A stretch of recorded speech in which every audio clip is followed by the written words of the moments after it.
Le kératocone évolue de manière non linéaire, c'est-à-dire qu'il se dévoile généralement dans la grande enfance, exceptionnellement avant 10 ans, mais dans la grande majorité des cas, il s'agit d'un développement entre 15 ans et 25 ans, c'est-à-dire autour de l'adolescence.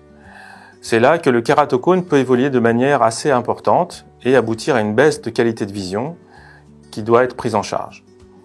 Les facteurs aggravant cette évolution sont bien connus. On a parlé dans d'autres capsules du comportemental. C'est essentiel. Les frottements oculaires, les traumatismes oculaires nocturnes sont les facteurs principaux.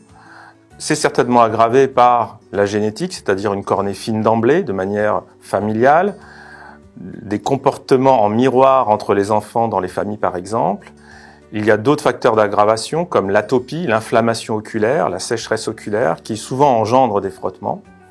Donc tous les allergiques, asthmatiques, les gens qui présentent un eczéma des paupières vont avoir tendance à se frotter les yeux. Il y a quelques autres pathologies satellites qui peuvent favoriser le kératocone, des maladies génétiques, la présence d'une trisomie par exemple.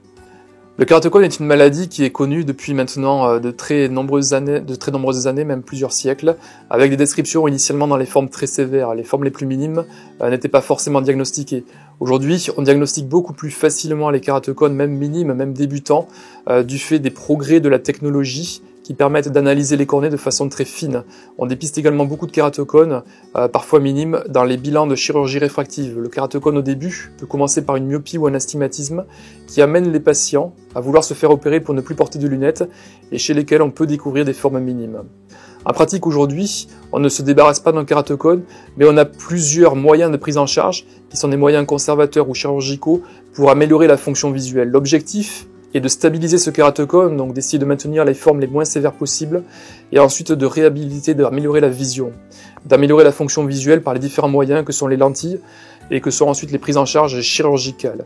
On ne se débarrasse pas d'un kératocone, mais selon les étapes, selon les âges de la vie, selon la sévérité, on va avoir plusieurs éléments de réponse que l'on va mettre en œuvre, que l'on va mettre en place par paliers, et qui permettront de répondre à la très grande majorité des patients, des cas, et qui permettront, dans la plupart des cas, d'avoir une fonction visuelle et une autonomie visuelle normale dans la vie.